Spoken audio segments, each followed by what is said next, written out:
Imagine, it's the year 2004. You're playing this fresh new game that's about to become a massive cult classic called Vampire the Masquerade Bloodlines. Rob Zombie is blasting on the stereo. Your Nokia phone rings, and a friend invites you to watch the new Blade movie because you're all about that goth vampire stuff. Now cut to a parallel universe. Same shit, but Russia. You're still a goth gamer about to watch a new vampire movie. You slip on your Adidas shoes and go to your friend who always seems to get those bootleg CDs. This time, it's Night Watch.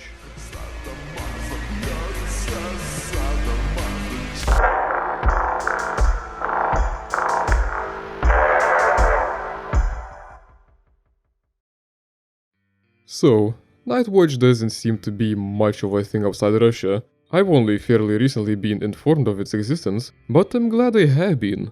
From what I gather, it's a fairly popular dark fantasy franchise that started with some books in the late 90s, then got some fairly successful movie adaptations, and in 2006, a video game adaptation. To me, an outsider, it feels like a Russian alternative to Vampire the Masquerade.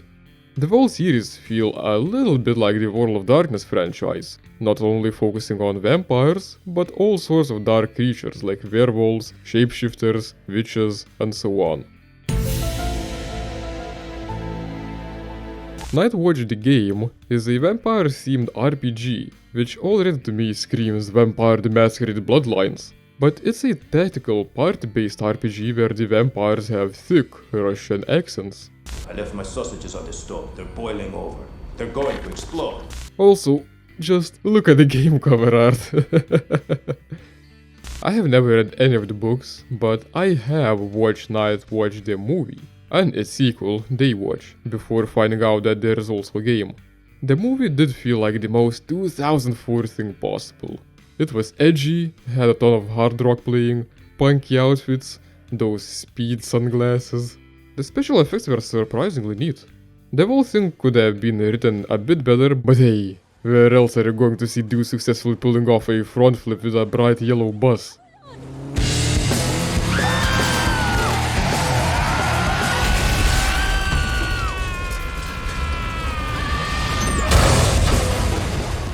Outside of Bollywood, I mean. The movie also just reeked of Russian atmosphere in the best possible way. One of the first scenes is the main character waking up, going to drink some blood out of a babushka jar, but he's all out, so he just drank some vodka instead. Beautiful. My very favorite thing about the movies was the voice acting though. I watched the movies in English, and every single actor would have a thick Russian accent. That would often be a trope in Western movies portraying Russian characters, but the accents would be terrible. Here, they were absolutely brilliant. Cover for me, will you? Yeah, your sausages are exploding. It might even be a Russian actor speaking English, because the accents felt so natural and entertaining. They added a lot of character and charm to the movie. It wasn't like anything I've heard before.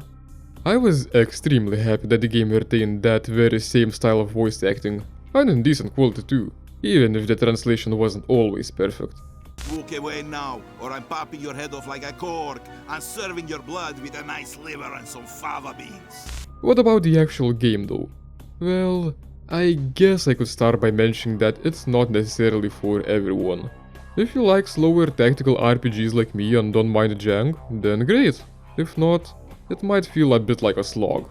For me personally, it felt like this game was catered specifically to me.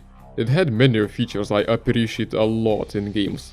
I'm not really the kind of person who gets excited about photorealistic graphics or big budget releases. Over the years I've gotten accustomed to Euro jank and its very specific but unmistakable charm.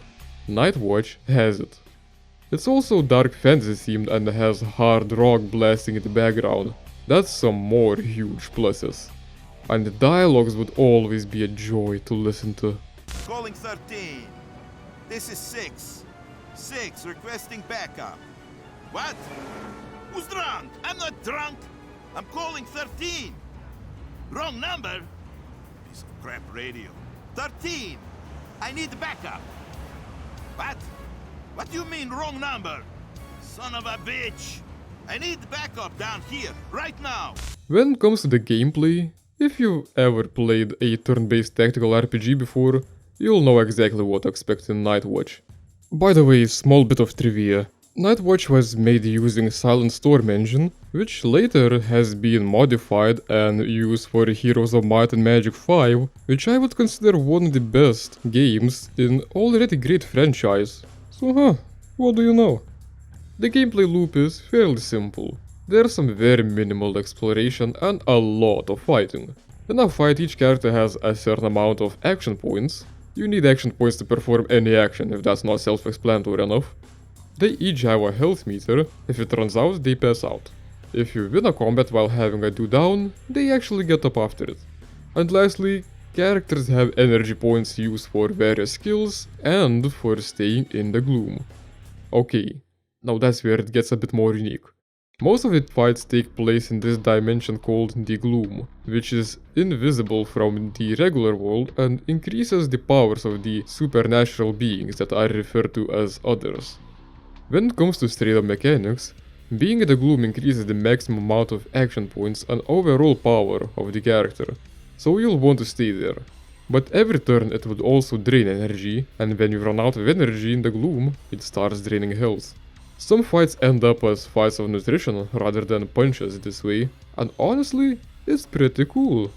It has some specifics that I quite liked about the combat system. For example, the turns are entire team's turns, and not individual characters, so you can control whichever character whenever you want, and you can freely switch between them, which is quite nice. Also, action points restore to maximum value every turn, so you don't have to worry about saving them up for later. And the variety of possible skills was pretty great. There are quite a few possible tactics to the encounters. The player always needs to consider whether it's better to straight up attacks, try debuffing enemies or maybe using consumable items for buffs. Whether it's better to cast an AoE fireball or an expensive spell that ignores magic resistance. Whether it's better to silence an enemy so they wouldn't be able to cast spells, or freeze them completely, but making the ice protect them from damage too. All of it depends on the situation and the player's playstyle. There are 3 possible classes in the game: Mage, Enchanter and Shapeshifter, all with their uses, all with their drawbacks. Don't mind the footage, by the way, the class names are pretty inconsistent in the game. Mages are pretty straightforward range damage dealers, but they're the most squishy. Shapeshifters are the tankier melee fighters, who turn to an animal to fight. Aside from the limited attack range, their main drawback is the inability to use items while in beast form. And enchanters are the most convoluted, but also a very useful class. Their main role is to buff friends and debuff enemies, but their real importance comes in enchanting items. To cast some of their most powerful spells, they need to enchant items, which turn into consumables. It could be trinkets like CDs, sunglasses, mirrors, and so on. They can also recharge magic flashlights and fluorescent lights that are used like lightsabers. It's pretty cool how it's the magical light devices that are effective against agents of the dark, and not just simple guns. Although these work too. Anyway, I started blasting. Bah! Bah!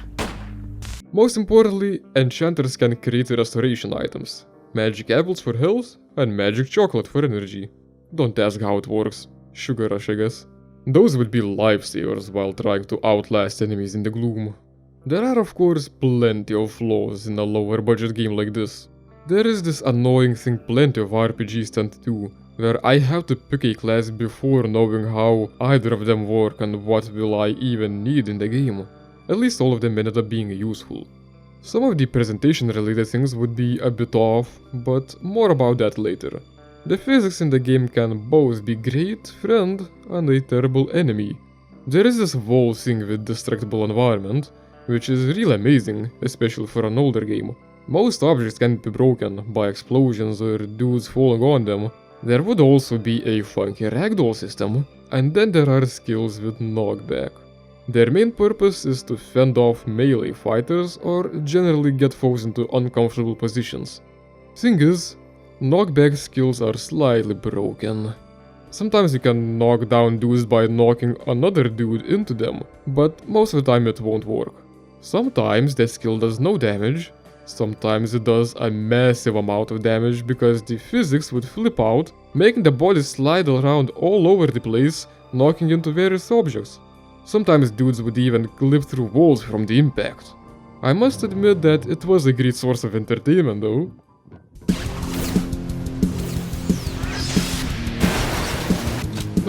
Through the wall.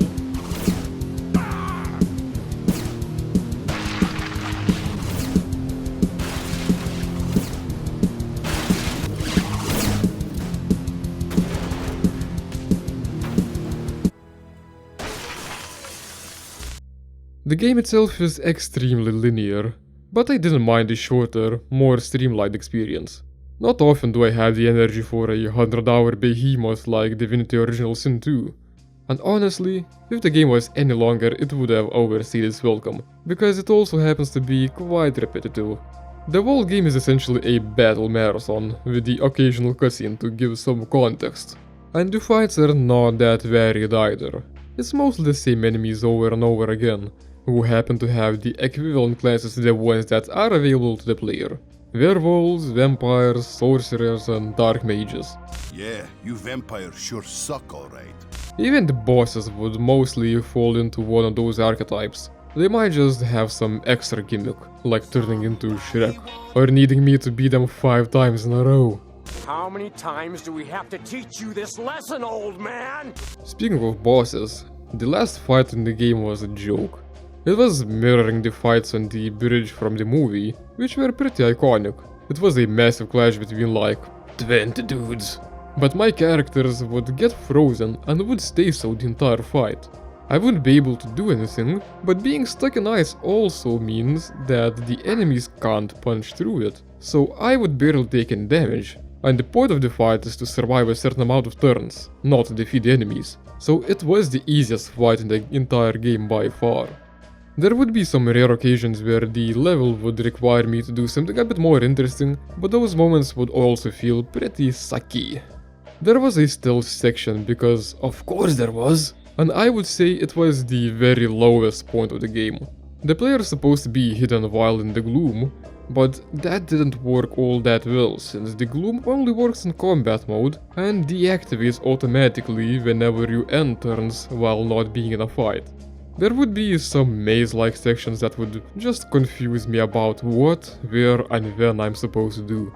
There was also this section where I had to destroy some electricity transformers, but they would only break down after maybe 4 fireball explosions, so it really wouldn't be all that obvious that it even works at first. There would be some moments where I get to make some decisions in dialogues, but they would be far from perfect. In the regular dialogues I could sometimes ask some things about the lore of the whole thing, but I could only pick one question and then the dialogue would move on. I wouldn't be able to get all of the information.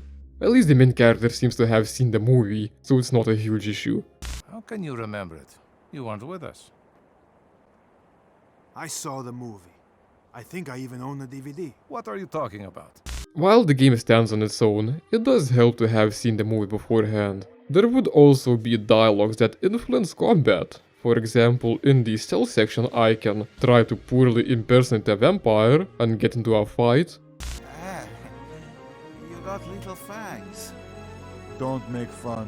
Or I can straight up threaten a dude, get his key, and not have to fight. These dialogues would feel like they're forcing the player towards predetermined choices though. For example, in this section I can pick the morally worse option that would seem to give me combat advantage, but it would make the combat harder by killing a possible ally and adding a powerful enemy.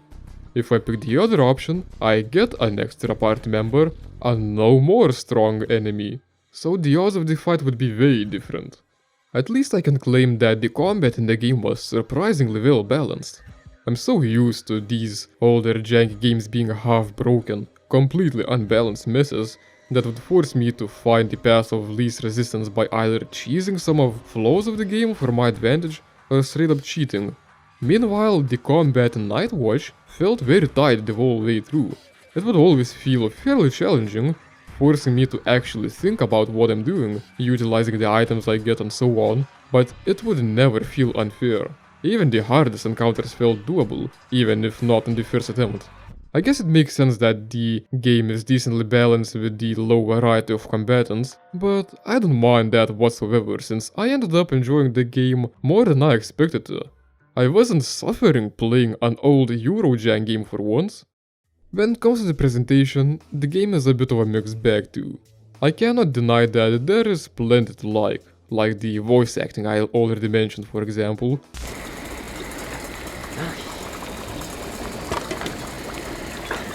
Shit, they're ready to blow.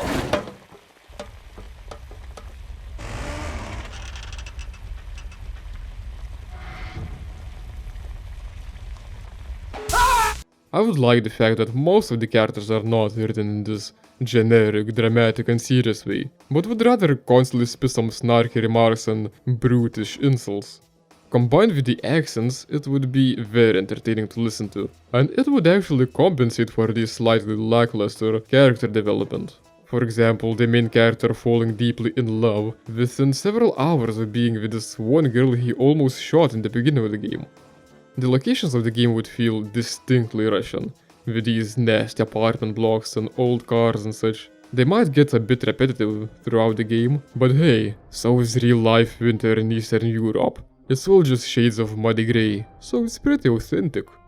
I already mentioned that the enemy variety is low too, but it would look visually like I'm constantly fighting the same couple of dudes. There would be this bald dude, a vampire in a suit, another bald dude who turns into a furry in order to combat his baldness, and a guy with a gay pride belt.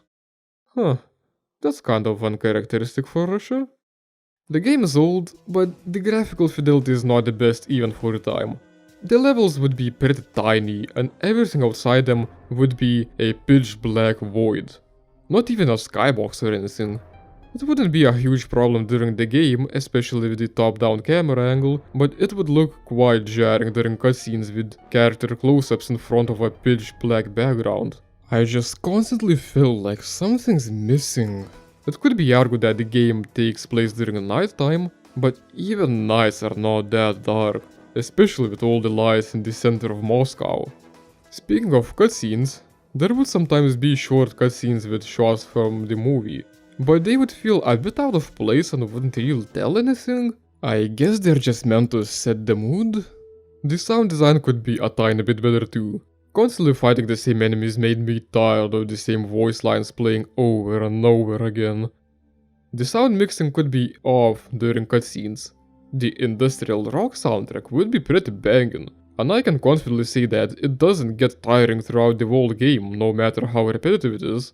But oh, that's because you'll barely hear it.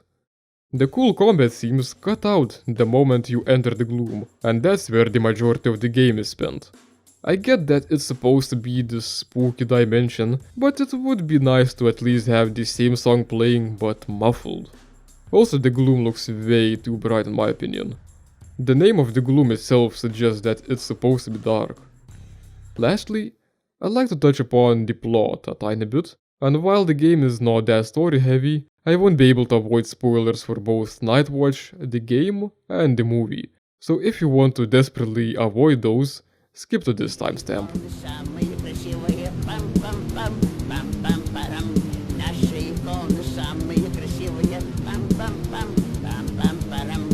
Alright, so, Nightwatch the game would follow a different story from Nightwatch the movie, but it would share some of the core ideas. The main point of the setting of Nightwatch is that the forces of light and dark are eternally fighting each other, not only killing each other but also trying to bend people to their side. Neither of these sides would be just good or just evil. Both of them would be constantly scheming. So, three institutions were established to keep order. The light side has Nightwatch, the guys who keep the dark ones in check. The dark ones would have their own equivalent called Daywatch, to make sure the light ones don't abuse their power. And if there are conflicts between the two factions, there is the Inquisition, a powerful and more or less neutral party, enforcing the laws for both sides. Now, the plot structure of the game would feel fairly similar to the movies. It would constantly introduce characters but not develop them too much, so I would struggle to remember most of them, and it would have a scheme after a scheme, so the plot could get pretty confusing. I struggled comprehending what was going on in the movie the first time I was watching it, even if I did enjoy the ride. The game, being more story minimal, actually felt a lot more comprehensible in that regard. Character development would still be fairly meh, but at least I knew who most of the characters were, and the plot was a lot more clear too. Essentially, the dudes learn to moralize or demoralize people over electronic devices, meaning they can make people turn to the light or the dark side. There would be strict rules about how many people could be turned, and this way to massively turn people without any human contact would be seen as extremely dangerous. The main character, Stas, is about to shoot a girl at the very beginning of the game, but he receives a random phone call that distracts him from the assassination attempt. He finds out that the girl was a potential light one, but she later appears as a dark one, making the whole deal quite confusing.